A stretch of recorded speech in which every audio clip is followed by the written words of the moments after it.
I am Isiah, a 32-year-old software engineer who spent 3 years building what I thought was a solid relationship with my girlfriend Alyssa. We shared an apartment, discussed marriage, and planned our future together. Then one evening, she casually announced she was going on a 2-week self-discovery trip to Bali with her ex-boyfriend Jason. My world stopped. In that moment, I knew exactly what was happening, but I simply smiled and said, "Sounds great." What happened next changed the course of both our lives forever. Before I tell you how I found the courage to choose myself, drop a comment letting me know where you are watching from, and hit subscribe if you have ever had to walk away from someone who did not truly value you. I met Alyssa 4 years ago at my college friend Mark's housewarming party. She arrived with a mutual friend, immediately capturing attention with her infectious laugh and bright red dress. While I normally kept to myself at social gatherings, something about her energy drew me in. By the end of the night, we had spent 2 hours on Mark's balcony, discussing everything from our career ambitions to our shared love of true crime podcasts. Alyssa worked in digital marketing, specializing in social media campaigns for lifestyle brands. Her creativity and ambition were immediately apparent. She talked passionately about building her personal brand and eventually launching her own agency. I admired her drive, which matched my own dedication to advancing in software development. Our first date happened 3 days later at a small jazz club downtown. The connection was immediate and intense. Within weeks, we were seeing each other exclusively. Those early months were filled with adventurous weekends, deep conversations, and the kind of passionate connection that makes you believe you have found your person. We moved in together after our 1-year anniversary, renting a 2-bedroom apartment in a trendy neighborhood close to both our offices. Combining our lives felt natural. We established routines, divided household responsibilities, and created a home that reflected both our personalities. I truly believed we were building a foundation for our future. The first time I heard about Jason was 6 months into our relationship. Alyssa mentioned him casually while scrolling through social media. "Just my college ex," she said, when I inquired. They had dated for 3 years during college, a relationship that ended when he received a job offer across the country, and neither wanted to try long distance. I thought nothing of it at first. Everyone has a past, and Alyssa seemed completely invested in our relationship. But over time, Jason appeared more frequently in our lives, first as comments on her social media posts, then as occasional text messages about professional opportunities. 8 months into our relationship, Alyssa announced she was meeting Jason for coffee while he was in town for business. Something about her excitement made me uneasy, but I pushed the feeling aside. I wanted to be a supportive, trusting partner, not someone controlled by jealousy. When she returned from that coffee 5 hours later, slightly tipsy and glowing with energy, she dismissed my concerns. "We had a lot to catch up on," she explained. The coffee turned into lunch, then drinks. It was completely innocent. I believed her because I wanted to believe her. But that meeting established a pattern that would continue throughout our relationship. Jason would text, and Alyssa would meet him. Sometimes she would tell me in advance. Other times I would discover it afterward through casual mentions or social media posts they were tagged in together. Whenever I expressed discomfort, Alyssa had a way of turning the situation around. "You are being insecure," she would say. "We are just friends. Do you not trust me?" The accusations made me question myself. Was I being unreasonably jealous? Was my insecurity the problem? Despite these occasional tensions, our relationship progressed. I supported Alyssa through a difficult career transition when her company downsized. I helped her pay off $10,000 in student loan debt when she was between jobs. We discussed our future together, even browsing engagement rings online during her birthday weekend last year. I thought we were solid. I thought we were working toward the same goals. All the while ignoring the subtle signs that Alyssa might not be fully committed to our relationship. There was the password on her phone that suddenly changed, the way she would angle her screen away when texting. The unexplained girls' nights that later appeared in Instagram photos, with mixed groups that often included Jason. The defensive reactions when I asked simple questions about her day. My friends noticed too. My best friend Daniel pulled me aside at his 4th of July barbecue last year after observing Alyssa and Jason in deep conversation by the pool. They look like more than friends, he said cautiously. I dismissed his concern, defending Alyssa's right to have male friends and my complete trust in her. But Daniel's observation planted a seed of doubt that grew despite my efforts to suppress it. I began paying closer attention to patterns in our relationship, noticing how Alyssa's mood would lift after texting sessions that she quickly explained away as work communications. I noticed her increased interest in spiritual retreats and self-discovery experiences that seemed at odds with the pragmatic career woman I had first met. Still, I remained committed. When Alyssa mentioned wanting to get engaged within the next year, I started saving for a ring that would meet her expectations. When she suggested we look at houses in the suburbs, I adjusted my financial plans and started researching neighborhoods with good school districts for our future children. I was all in planning a life with a woman who, as I would soon discover, was already planning her exit strategy. The evening Alyssa announced her trip started like any other Tuesday. I had picked up Thai food on my way home from work, and we were eating at our dining table discussing an upcoming project deadline I was concerned about. Alyssa seemed distracted, checking her phone repeatedly during our conversation. As I was clearing our plates, she said it casually, as though mentioning a change in weather. "By the way, I am going on a trip with Jason for 2 weeks next month." I nearly dropped the dishes. "Are you serious?" I asked, certain I had misheard. She continued scrolling through her phone, not meeting my eyes. "It is a self-discovery retreat in Bali. Jason went last year and said it was life-changing. He invited me to join this year's group." My mind raced as I processed what she was saying. A 2-week trip with her ex-boyfriend to a romantic island destination, under the guise of self-discovery. "What kind of retreat is this exactly?" I asked, struggling to keep my voice steady. Alyssa finally looked up, launching into an enthusiastic explanation about meditation, yoga, energy healing, and connecting with your authentic self. But it was her next statement that confirmed all my suspicions. "We will be staying at this amazing resort. The retreat covers morning sessions, but the afternoons and evenings are free time to explore the island and process your journey. So you will be spending 2 weeks in a tropical paradise with your ex-boyfriend, sharing free time and evenings together," I clarified. Her expression hardened slightly. "It is not like that. There will be 20 other people there, and Jason and I are just friends now, you know that. This is important for my spiritual growth. I thought you would be supportive." The manipulation was so transparent that something shifted inside me. 3 years of doubts, insecurities, and overlooked red flags suddenly crystallized into perfect clarity. In that moment, I knew our relationship was over, whether Alyssa realized it or not.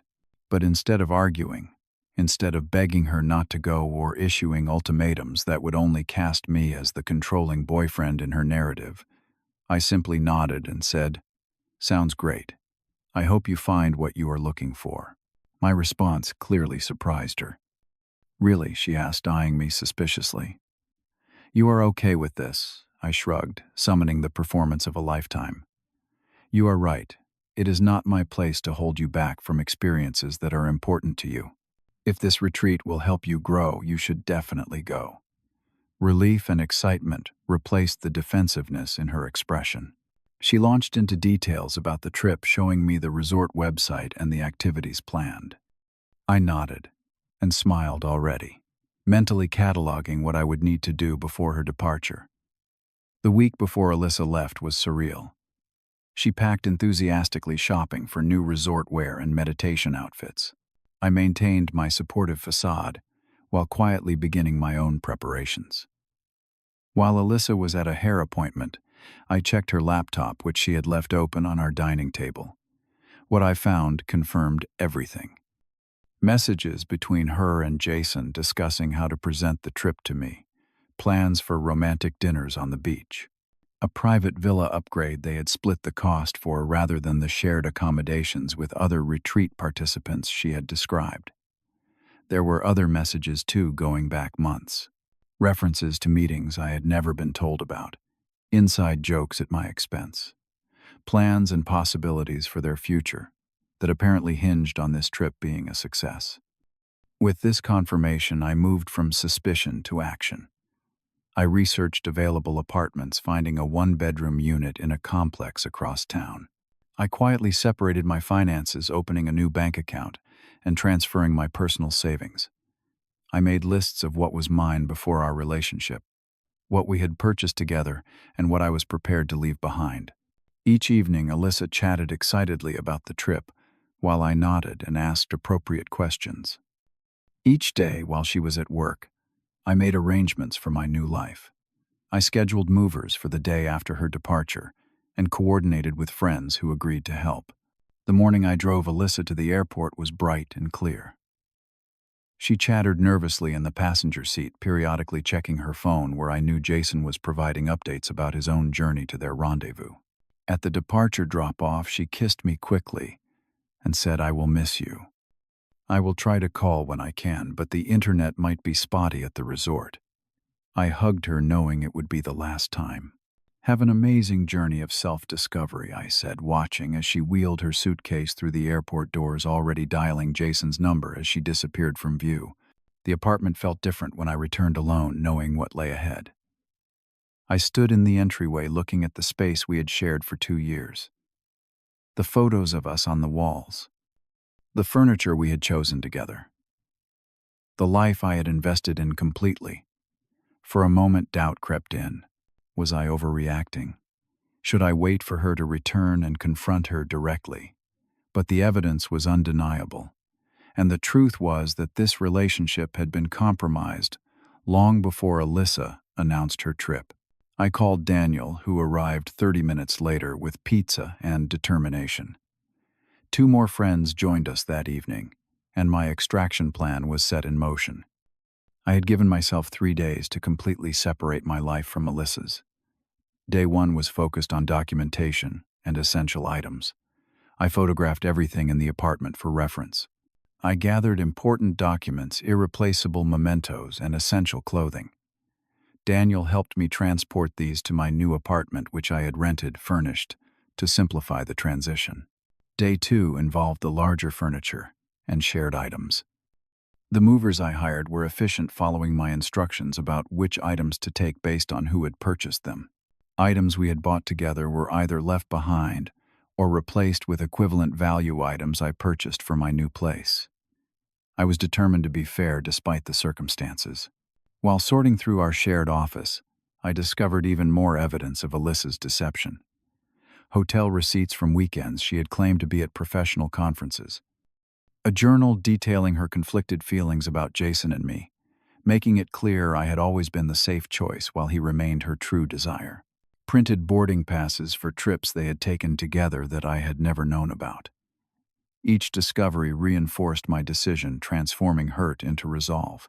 I was not just leaving a cheating girlfriend. I was escaping years of manipulation and lies. By day 3, my presence in our once shared apartment had been systematically erased. What remained were the things that were clearly Alyssa's, along with neutral furnishings and appliances. I had paid the rent for the current month and left my half of the next month's payment in our formerly joint account. The final touch was a handwritten note left on the kitchen counter. I went on a self-discovery journey too. I discovered I deserved someone who would not leave me for an ex. Goodbye, Alyssa. I turned in my key to the building manager, explaining that I had moved out and that Alyssa would be returning in 2 weeks. Then I drove to my new apartment across town, where Daniel and our friends were waiting to help me begin this next chapter. The first message from Alyssa arrived 3 days into her trip. "Miss you, Bali is beautiful." Then a photo of a sunset, carefully framed, to show no other people. I did not respond. More messages followed over the next few days, becoming increasingly questioning. "How are you? Why are you not answering my texts? Are you mad at me? Please respond, so I know you are okay." 6 days into her trip, the first phone call came. I let it go to voicemail. "Isiah, hi, it is me. The connection here is not great, but I wanted to hear your voice. Call me back when you can." 2 more days passed with escalating messages.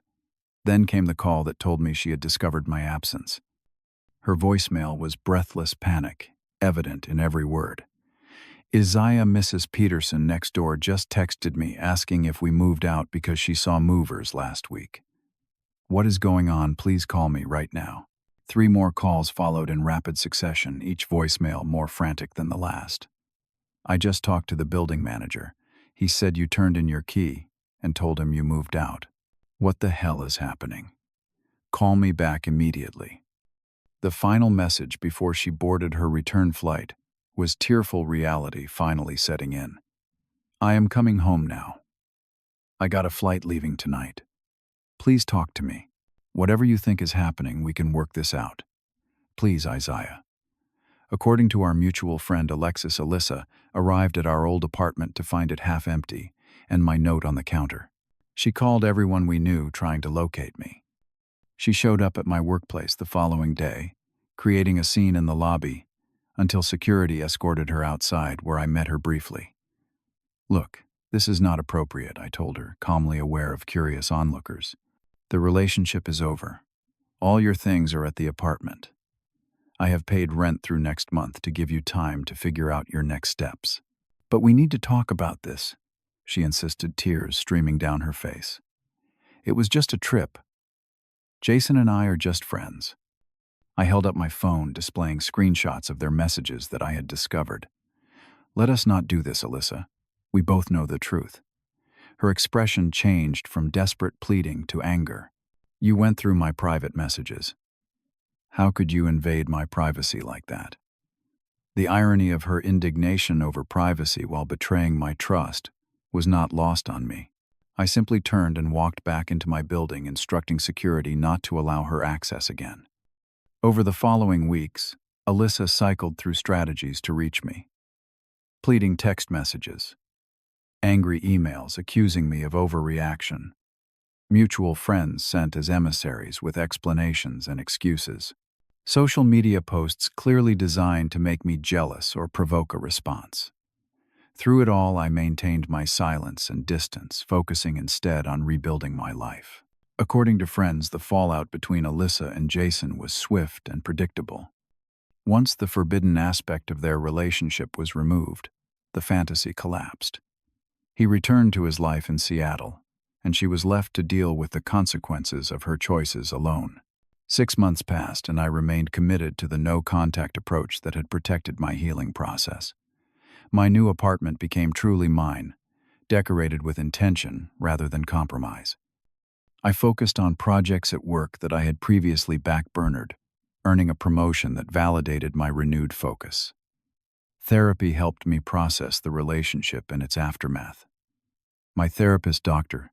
Ramirez, helped me recognize the patterns of manipulation I had accepted, the red flags I had ignored, and the authentic self I had suppressed to maintain harmony with Alyssa. We cannot control others' actions, but we can control our response. She reminded me during a particularly difficult session. You chose self-respect over denial, and that choice will serve you well moving forward. Friends who had witnessed the relationship from the outside shared observations they had previously kept to themselves. Daniel admitted he had nearly staged an intervention several times after seeing how Alyssa subtly undermined my confidence and gaslit me when I expressed concerns. She would compliment you, then follow it with something that made you question yourself, he explained.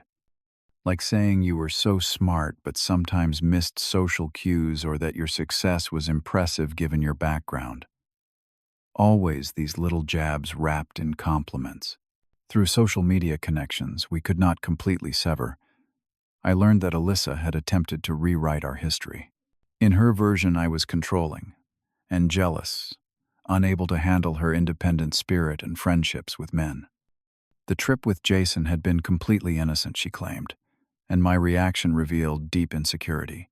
Some mutual acquaintances believed her narrative, but those who knew us well understood the truth. Alexis forwarded me a message where Alyssa had tried to recruit her to convince me to talk.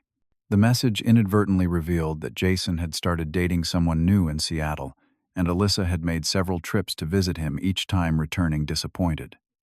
He keeps saying the timing is not right, Alyssa had written. I gave up everything for him. I need Isiah to at least talk to me. While Alyssa attempted to navigate between her shattered fantasy and rejected reality, I continued building a life based on authenticity and self-respect. I reconnected with old friends who had been sidelined during my relationship. I explored new hobbies that Alyssa had subtly discouraged, including mountain biking and amateur photography. And I met Grace, an elementary school art teacher, who showed me what genuine partnership could feel like.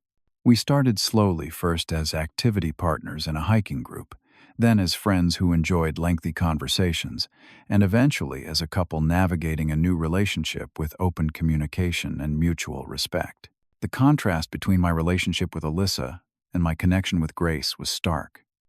Where Alyssa had required constant attention and validation, Grace was secure in herself and our relationship. Where Alyssa had hidden her feelings and actions behind a wall of deception, Grace was refreshingly transparent, even when the conversations were difficult. Most importantly, with Grace, I never felt like a backup plan or a safe choice. There was no underlying current of being compared to someone from her past. No sense that I was filling space until something better came along. Looking back on Alyssa's self-discovery trip now, I see it was actually the catalyst for my own authentic self-discovery. In losing what I thought was my future, I found the clarity to build something much more genuine. The painful truth is that sometimes the people we love do not truly see or value us. We become comfortable options, reliable partners who provide stability while they secretly long for something or someone else. Alyssa's trip did not create the problem in our relationship. It merely revealed what had been there all along. The greatest act of self-love in such situations is not fighting harder to be chosen or trying to compete with a fantasy. It is simply walking away with your dignity intact, creating space for something real to eventually take root.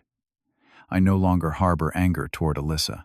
Her actions reflected her own internal struggles, not my worth as a partner. I hope she eventually finds what she is looking for, though I suspect it will require genuine self-discovery rather than romantic escapism. As for me, I discovered that choosing yourself is not selfish, it is necessary. That maintaining your boundaries is not controlling, it is healthy. And that sometimes the most powerful response to disrespect is not confrontation, but simply absence. Have you ever had to walk away from someone who took you for granted or treated you as a backup plan? Share your experience in the comments below.